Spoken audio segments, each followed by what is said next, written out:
from the studios of Farm Journal Broadcast. Coming up today on Ag Day, Missouri farmers itching to spray dicamba are now on hold. Well, you know, it's our intention for this to be a very short pause. But the timing of the ban is up to major ag companies. We'll tell you why. Is weather trouble brewing overseas for our #1 soybean buyer? They're not having perfect weather this year. And so I kind of question whether they're going to be able to get their yield. In agribusiness, we explore why that could be a boost for sales and linking two countries and two cultures with the common bond of art. Ag Day, brought to you by the dependable, longest-lasting Chevy Silverado.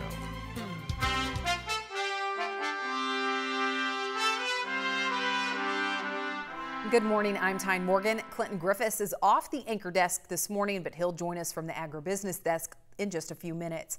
Arkansas farmers waking up to the first hours of the 120-day dicamba ban, which went into effect overnight. And now Missouri farmers are on hold, with some hoping the state ban is short-lived. Missouri only the second state to halt the sales and use of dicamba this year. Missouri Department of Agriculture Director Chris Chin making the announcement late Friday. Chin talking one-on-one with our partners at AgriTalk Radio. She says it's the department's intentions for the ban to be more of a very short pause, hoping to get approved dicamba products back in the hands of farmers by the end of the week. But she says that decision rides on companies like BASF and Monsanto changing the restrictions or the label of the products. Both those conversations, she says, are happening now. So what we're looking at is a special local need label, and that is a state label. And so once my director for the Bureau of Pesticide Control signs off on that, it will go into effect immediately. It'll then go on up to EPA, and EPA has 90 days whether to offer their approval or ask for changes. But in the meantime, it goes into effect, and it's in place and enforceable. In response, BASF telling me since it's such a critical point in the season, quote, we have already proposed the text of such label to Missouri according to their direction, end quote. Now, more than 130 damage complaints are filed with the Missouri Department of Ag. University of Missouri weed specialist Kevin Bradley says the majority of those complaints are concentrated in the Boot Hill. So far, more than 200,000 acres of soybeans in Missouri are estimated to have injury. Bradley says damage can be attributed to several reasons, including drift, spraying at night, use of generics, and tank contamination. But drift is occurring from not only off-label products, but also from products approved for in-season use, including Ingenia and XtendiMax. As weeds become more resistant to herbicides, plant breeders are faced with the challenge of developing new varieties that are resistant to new or older herbicides. A new rice variety being released by rice researchers at the LSU Ag Center is showing promise. Ag Center's Craig Gautreaux has the story. For more than 15 years, farmers have been growing Clearfield rice varieties, a line that is resistant to the herbicide New Path. Clearfield varieties were crucial in overcoming red rice and other weedy rices that are very similar genetically to commercial rice. But over time, these weeds have been showing resistance to New Path, forcing plant breeders to develop a new line. Scientists at the LSU Ag Center H. Rouse Caffey Rice Research Station are introducing the Provisia line of rice they believe will complement Clearfield lines well. The line has good yield potential and I'm going to say exceptional grain quality. It has very little chalk and it has a very long average grain length. Linscomb expects the Provisia line to be available to growers next year on a limited basis. It's in seed production. Having another option for fighting weeds will give farmers the opportunity to alternate between Provisia and Clearfield lines, giving them another tool to combat weeds. Just having another system, another herbicide-resistant crop that will allow us to take these weedy rices out, while at the same time still having the Clearfield system, what it'll do is kind of extend the life of both of the technologies. Louisiana has approximately 400,000 acres of rice planted this year, a decrease of more than 8%. The crop did suffer some limited damage from Tropical Storm Cindy. It really dinged up a lot of our rice, and it blanked a lot of that rice. And we have a lot of rice that has a distinctive brown color to it. Some people call this bruising. Harold said the significance of damage will not be known until harvest. With the LSU Ag Center, this is Craig Gautreaux reporting. Thanks, Craig. Well, Syngenta is facing more court time, with the latest appearance turning into a settlement outside of court. Bloomberg reporting Syngenta reaching a confidential settlement with a Nebraska farmer over the sale of its AgriSure Viptera corn trait. The farmer claimed Syngenta prematurely sold the trait commercially, causing the price of corn to plummet. Now, this comes on the heels of Syngenta losing a $218 million case to Kansas farmers. The next class action lawsuit against Syngenta is scheduled in Minnesota in August. Farmers are seeking more than $600 million in damages. Monday's crop progress report shows the condition of corn is dropping. It's down 3 points from last week, with 65% rated good to excellent. Now, the biggest drop in the Corn Belt comes from Nebraska, where the dry conditions are bringing down the quality of the crop. 68% is good to excellent, 7 points lower than last week. As far as progress, 19% is at silking stage, which is running 8 percentage points behind average. And in soybeans, 62% is rated good to excellent, down 2 points from last week. Iowa seeing a 5-point drop. Illinois and Nebraska are both down 4 points. Wisconsin has its problem areas, even though more than half of the state's corn crop is rated good to excellent. Farmers in Jefferson, Wisconsin say the area received too much rain. Showers have not only put them behind with spraying, but also created some prevent plant acres. We got corn that should be waist high, it's only knee high, you know, and some are drawn it out. There's a lot of crops, a lot of ground that didn't get planted. The Koalas told Agday the crops look better to the west of Jefferson.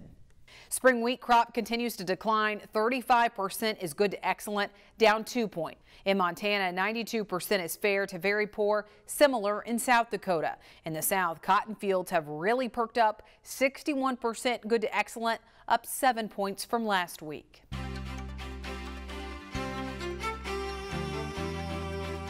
Well, we're hearing from farmers on opposite ends of the spectrum, some that could desperately use a drink, others seeing damage from too much rain. Mike Hoffman has it all in this morning's crop comments. Good morning, Mike. Thanks, Tyne. Michigan cherry farmers are in the thick of harvest, and they tell us it's a mixed bag this year. Check this out. If you've never seen cherry harvest before, here's a little taste.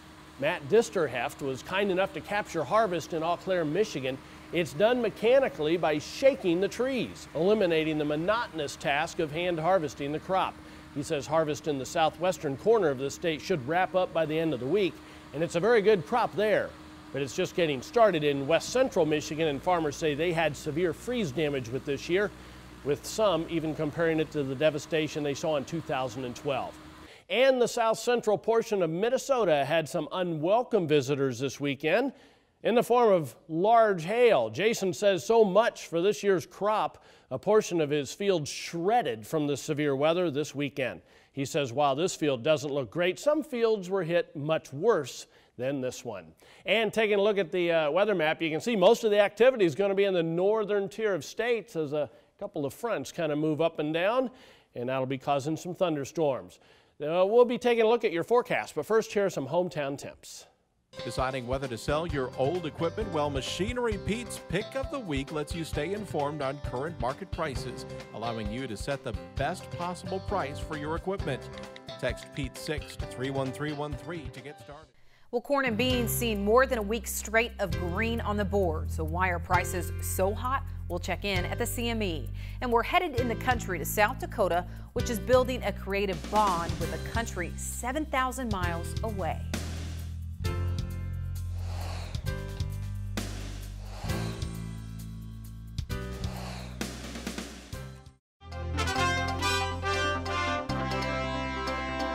In agribusiness, soybeans closed higher for the 10th consecutive day, and soybeans hit the 7th day in a row for closing in the green. So what fueled the fire on Monday? Let's head now to the CME. Hi, it's been a higher market in the grain room all day today. Corn, soybeans, and wheat really leading the charge higher. Even rice trading a little bit higher, and most of it really weather related. For the forecast for this week, calling for some very warm and dry weather to continue, especially in the western Midwest and into the Great Plains. So all in all, really it's the heat and dry weather that's captured the trade imagination, but it looks like just about everywhere you look there's potential for lower crop volumes. Thanks very much. This is Jack Scovline, Vice President of Price Futures Group, here on the CME Group floor with some comments for the markets today. Weather issues causing prices at home to soar, but there could also be trouble brewing overseas. Clinton Griffiths joins us now from the Agribusiness Desk. Here at the Agribusiness Desk, we have Andy Schisler, S&W Trading. Andy, let's talk about the Chinese situation. What does their crop look like this year? What does demand look like? What's going on in the ag sector? Well, I was just in Beijing, and it was like 100 degrees every day. Right. And that's in North China. And in the farm community, it's been really hot, too. Okay. And it's like they haven't had a crop problem for a few years. But boy, I tell you, like a lot of our weather and their weather kind of matches up. It's like they had perfect weather last year. They're not having perfect weather this year. And so like I kind of question whether they're going to be able to get their yield. And I would say in about 30 days, which will be around their pollination, if it's still hot, then I think all our dynamics could change quite a bit out of there. And so I think they're going to be buying as many beans as they would ever buy. And I think they'll front load while prices are cheap as many as they can. But everyone wants to know, like, would they be a buyer of corn? And right, yeah, that's a good question. They'll be a buyer of corn if this crop comes in a little bit short. They'll have to make up that shortfall with something. So maybe they'll be real heavy in the DDG market this year. Okay. They could be heavy in wheat out of Russia, different stuff like that. But I don't know. I mean, I feel like we got two weather problems, one in the U.S., one over here. And so their stockpiles won't be as much as they were the year before. And okay. So it's working down, and their demand's not getting less, it's getting more. Yeah. So, I know they've been reworking some of their ag policy. How is that transition going, and do you see that bolstering their farm community? I think you'll see more ag trading in the cash market with U.S. corn and to South Korea, Japan, China. They've pulled all the price supports, and they're trying to run insurance programs that are going to use a domestic price for some kind of revenue protection. And so like this stuff is like, I thought it would go slow, and it's going really, really fast. Okay. And so that's what I was over there to talk about. And they really want to integrate the futures and insurance components that they do in the U.S. And I think it's going to get there a lot quicker than I would have thought. Okay. And so what does that mean for us long term? I think it's going to speed up the development of their commercial agriculture is what it's going to do. That's going to happen a lot faster than I would have thought. So their farming is going to change much, much quicker. And so they're going to increase yields quicker than I would have thought. And the market's going to get a lot more sophisticated over there as well. Okay. All right. Well, it's something to watch as we move forward here, not only here at home, but out abroad. Yeah. Appreciate it, Andy. Thank you. We'll be back with more Ag Day in just a minute. For one-on-one marketing advice, call Andy Schisler with S&W Trading at 312-506-3888. Visit FarmJournalPro.com. Trusted analysis, professional insight. FarmJournalPro.com.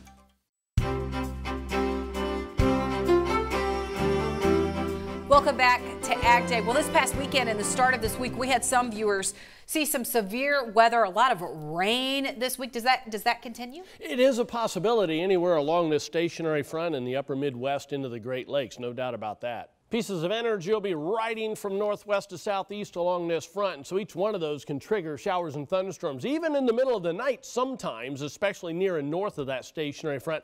You can get these complexes of storms. Other than that, it's mainly afternoon variety, and you can see even in the middle of the high pressure in the southeast, there will be some areas getting showers and thunderstorms, and the typical monsoonal moisture in the southwest will cause some showers and thunderstorms there. And don't worry about any tropical activity. That's staying offshore in the Pacific, and I don't see any coming over the next couple of days in the Gulf Coast area or the Atlantic areas either. So as we head through tonight, you can see that area of low pressure kind of moving into the western Great Lakes. That'll be the focus for showers and thunderstorms with that front, and you can see that will continue to move southeastward. You can see there's not a whole lot else going on the map. It's more of an afternoon heating type situation where you get spotty thunderstorms, and those can be heavy because they're very slow movers, but all in all, you're talking widely scattered in the southeast, excuse me, and the southwest. Now, we do show a front coming into the Pacific Northwest. There's questions whether that actually makes it ashore because of the huge ridge. We'll show you that coming up. Let's take a look at precipitation estimates. Past 24 hours, we've seen hit and miss in the Gulf Coast area, especially Florida. Larger areas of heavier rain, parts of the lower Great Lakes into the eastern Great Lakes, as you can see. Adding in the next 36 hours, then it'll just kind of depend on where these thunderstorms develop. But again, it'll be the Gulf Coast area, hit and miss in the southeast, and more focused, the Ohio Valley, southern Great Lakes, into the northern plains closer to that frontal system.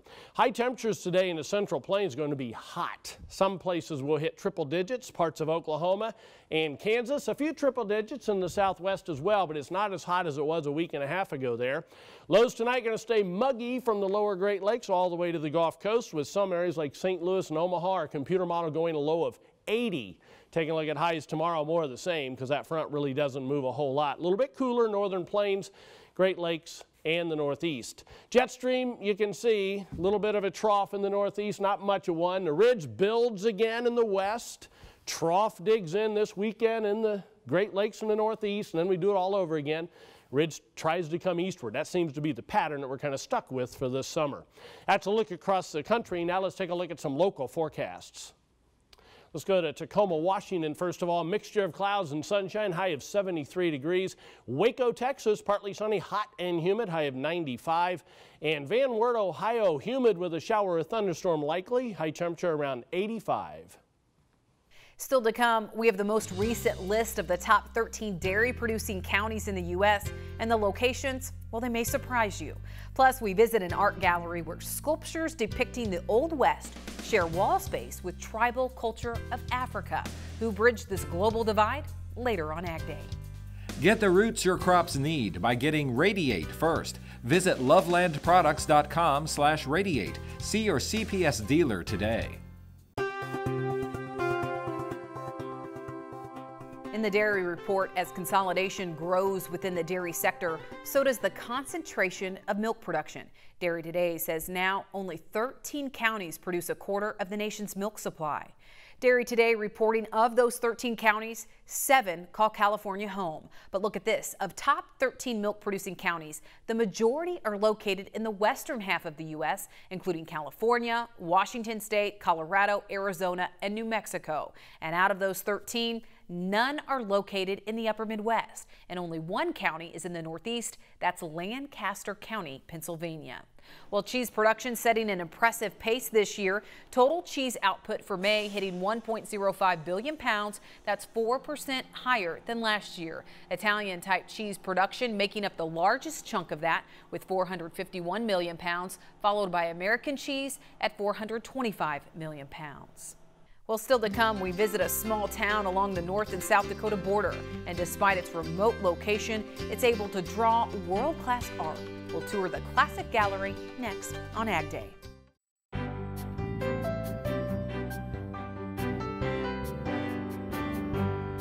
In the country, brought to you by Kubota. Check out Kubota's RTV-X 1140, a rugged utility vehicle with seating for 4. Stop by your local dealer today or visit Kubota.com. 7,000 miles separate Nigeria and Lemon, South Dakota. That distance and 2 distinct cultures are being bridged by art.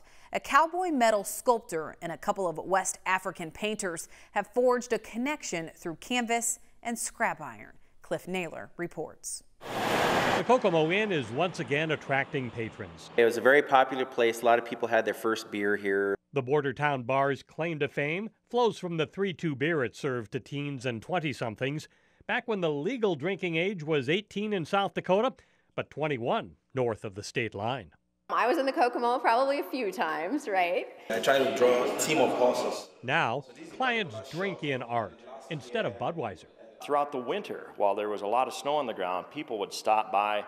License plates from all over the United States were able to find us. So that's the same one that's on that horse there? World-famous artist John Lopez spent thousands of dollars to renovate the Kokomo into an art gallery featuring his metal sculptures. We put like 10 windows in this thing. I wanted as much natural light as possible without the building falling down. So I try to put the African sculpture on a prairie ground, giving it the cowboy hat and the cowboy boots. So in a way, uniting the 2 cultures together. Dotun Pupupla and Jonathan Mathador came to South Dakota to learn hybrid metal sculpture techniques from Lopez. While they're here, the 2 African artists are creating murals on the exterior walls of the Kokomo and displaying their own art inside. I have the Indian chief, you see him making use of beads and feathers, and you see the Bini chief with feathers and beads as well. This painting is called Beads and Feathers. It illustrates how African chiefs and Native American leaders adorn themselves in similar fashion. I'm Cliff Naylor, reporting for Ag Day. Thanks, Cliff. Well, that's all the time we have this morning. We're so glad you tuned in. For Clinton Griffiths and all of us at Ag Day, I'm Tyne Morgan. Have a great day in farm country. Ag Day is powered by Ram Trucks, America's longest lasting pickups.